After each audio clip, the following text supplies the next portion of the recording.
What's up guys, and welcome back to my channel. So if you are planning a baby shower and you are doing a oh baby thing, or I can't barely wait thing, or a teddy bear thing, this is the centerpiece for you.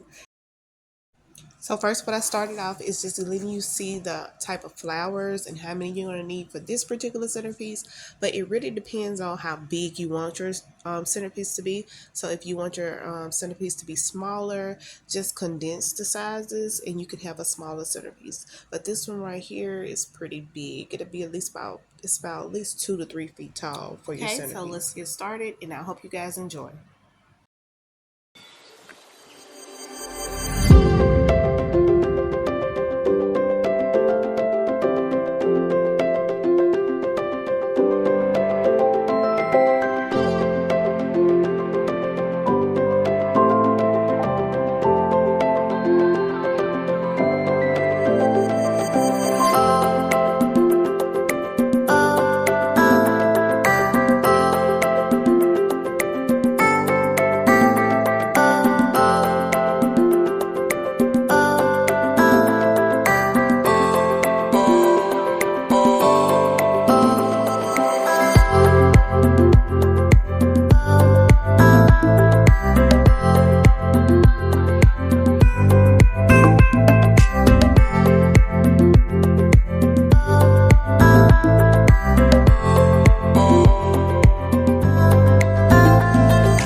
me again.